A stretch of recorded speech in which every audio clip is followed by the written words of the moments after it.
സുഹൃത്തുക്കളെ എല്ലാവർക്കും നമസ്കാരം. ഇന്ന് നമ്മൾ വലപ്പണിക്ക് വന്നതാണ്. വലയൊക്കെ ഇട്ട് കഴിഞ്ഞിട്ടുണ്ട്. അപ്പോൾ നേരം സന്ധ്യ ആയിട്ടുണ്ട്. ഇനി ലൈറ്റ് കത്തിച്ചിട്ട് ഈ ലൈറ്റ് വെട്ടത്തിൽ വരുന്ന മീനിനെ പിടിക്കണം. അപ്പോൾ നമുക്ക് ഈ ഇരുട്ടത്ത് ഈ ലൈറ്റ് കത്തിച്ച് വയ്ക്കുമ്പോഴേക്കും ലൈറ്റ് വെട്ടം കണ്ടിട്ട് അതിൻ്റെ പരിസരത്തുള്ള എല്ലാ മീനും ഈ വെട്ടത്തിൻ്റെ അടുത്ത് വന്ന് കൂടും. അത് കൂടുമ്പോഴേക്കും നമുക്കത് ചൂണ്ടയിട്ട് പിടിക്കണം. അപ്പോൾ കണ്ണൻ കൊഴിയാളെ പിടിക്കാനാണ് നമ്മളിപ്പോൾ ഈ ലൈറ്റ് ഇട്ടത്. അപ്പോൾ ഈ ലൈറ്റ് ഇട്ടപ്പോഴേക്കും മീൻ വന്ന് കൂടിയിട്ടുണ്ട്. ഇനി മീൻ പിടിക്കുന്നത് എങ്ങനെയാണ്, ഏത് ചൂണ്ട വെച്ച് പിടിക്കുന്നതെന്നൊക്കെ നമുക്ക് നോക്കാം.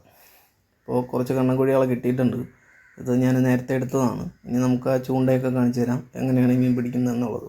അപ്പോൾ കുറേ കണ്ണൻകുഴികളെ കിട്ടിയിട്ടുണ്ട്. അപ്പോൾ അയാളാണ് ഇപ്പോൾ ചൂണ്ട ഇട്ടുകൊണ്ടിരിക്കുന്നത്. അയാളും ഇനി ഒരാളും കൂടി ഉണ്ട്. അപ്പോൾ ഇതാണ് ഈ മീൻ പിടിക്കാനായിട്ട് നമ്മൾ ഉപയോഗിക്കുന്ന ചൂണ്ട. ഇത് നമുക്ക് 15 നമ്പർ ചൂണ്ടയാണ്. 15 നമ്പർ ചൂണ്ടയിൽ ഗ്ലേസിങ് വരുന്ന സിൽക്കിൻ്റെ തുണി പോലെ ഒരു തുണിയുണ്ട്. അത് ഇതിൽ വെച്ച് കെട്ടിക്കഴിയുമ്പോഴേക്കും പിന്നെ ഇത് ഊരി പോകത്തില്ല. എത്ര മീൻ പിടിച്ചു കഴിഞ്ഞാൽ ഇത് ഊരി പോകത്തില്ല. ആ ചൂണ്ട വെച്ച് തന്നെ അവസാനം വരെ മീൻ പിടിച്ചുകൊണ്ടിരിക്കും. അപ്പോൾ ഇത് വെച്ചിട്ടാണ് നമ്മൾ ഈ മീൻ പിടിക്കുന്നത്. അപ്പോൾ ഇനി കാണിച്ചു തരാം എങ്ങനെയാണെന്നുള്ളത്. അപ്പോൾ ആൾക്ക് മീൻ കിട്ടിയിട്ടുണ്ട്. ഇയാളും പിന്നെ അപ്പുറത്ത് 2 പേരും കൂടി ചൂണ്ട ഇടുന്നുണ്ട്. അപ്പോൾ ആൾക്ക് മീൻ അടിച്ചിട്ടുണ്ട്. അപ്പോൾ മീൻ വലിച്ചുകൊണ്ട് വരികയാണ്. എത്ര എന്നുള്ളത് അറിയില്ല. നമുക്ക് നോക്കാം എത്ര മീൻ കിട്ടിയെന്ന്. അപ്പോൾ പുറകിൽ ഒരാളിരിപ്പുണ്ട്. അയാളും ചൂണ്ടയുടെയാണ്. ഈ സൈഡിൽ ഒരാളുണ്ട്. അപ്പോൾ വലപ്പണിക്കാണ് നമ്മൾ വന്നത്. ആൾ നിൽക്കുന്ന ഈ കള്ളി ഫുള്ള് വലയാണ്. ആ വല മുഴുവൻ ഇട്ടിട്ടുണ്ട്. ഏതാണ്ട് ഒരു 5 കിലോമീറ്റർ വല ഇട്ടിട്ടുണ്ട്. അതിൻ്റെ വീഡിയോ ഞാൻ മുമ്പ് ഇട്ടിട്ടുണ്ട്. നോക്കുന്നവർ കയറി നോക്കിയാൽ മതി. ഏതാണ്ട് ഒരു 40-50 മീറ്റർ ആഴത്തിലാണ് ഇപ്പോൾ ഇതിട്ടത്. അപ്പോൾ ഒരു മീൻ കിട്ടി. നോക്കാം എത്രയാണെന്നുള്ളത് നോക്കാം. 10 ചൂണ്ട ഇട്ടിട്ടുണ്ട് ആൾ. ഇപ്പോൾ ഒരു മീൻ കിട്ടിയിട്ടുണ്ട്. ഒരെണ്ണം ഇനിയും ഉണ്ടെന്ന് തോന്നുന്നു. ഇനിയും മീനുണ്ട്. രണ്ടാമത്തെ മീൻ കൊണ്ടുവരുന്നു. 2 മീനായിട്ടുണ്ട്. എന്തായാലും 4-5 എണ്ണം കിട്ടിയിട്ടുണ്ട്. നേരത്തെ ആ ചിരി കാണുമ്പോൾ തന്നെ അറിയാം.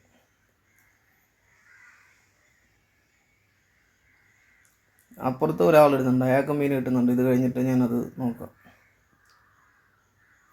അപ്പോൾ സുഹൃത്തുക്കളെ, നമ്മുടെ പണി എന്താണെന്ന് പറഞ്ഞുതരാം. ഇത് മുക്കുവന്മാർ തന്നെയാണ്. ചിലർക്ക് മുക്കുവനെന്നൊക്കെ കേൾക്കുമ്പോൾ ഭയങ്കര പുച്ഛമാണ്.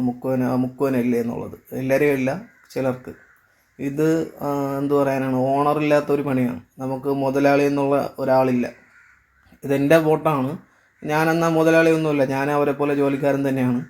ഞാൻ ഈ ജോലി ചെയ്തിട്ട് കിട്ടുന്ന പൈസ ഉണ്ടല്ലോ, നമ്മൾ ഷെയർ ചെയ്തെടുക്കുന്നതാണ്.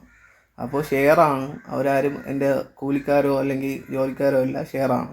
അവർക്ക് ഇഷ്ടമുണ്ടെങ്കിൽ പണിക്ക് വരാം, അല്ലെന്നുണ്ടെങ്കിൽ വരാതിരിക്കാം.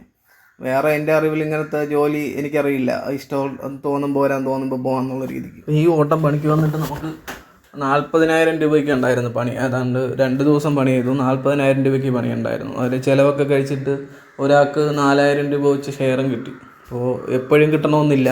കിട്ടുമ്പോൾ കിട്ടും, ഇല്ലാത്തപ്പോൾ ഇല്ല. അതാണ്. എന്ന് കിട്ടിക്കഴിഞ്ഞാൽ നമ്മൾ രക്ഷപ്പെട്ടു പോകും. കടൽ പണിക്ക് എന്നും കിട്ടത്തില്ല. ഒരു ദിവസം കിട്ടിയാൽ പിറ്റേന്നൊന്നും കിട്ടത്തില്ല.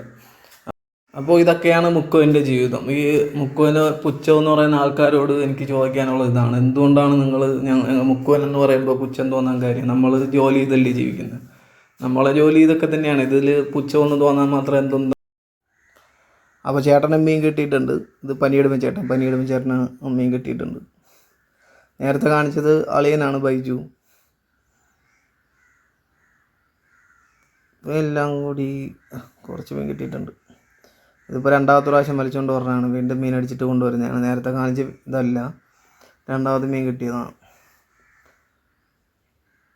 ആൾക്ക് 3 എണ്ണം കിട്ടിയിട്ടുണ്ട്.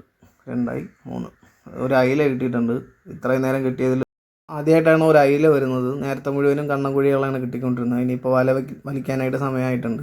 ഇനി നമ്മൾ വല വലിച്ചിട്ട് നേരെ കരയിലോട്ട് പോകും. വീഡിയോ കാണുന്ന സുഹൃത്തുക്കൾ ചാനലൊന്ന് സബ്സ്ക്രൈബ് ചെയ്ത് സപ്പോർട്ട്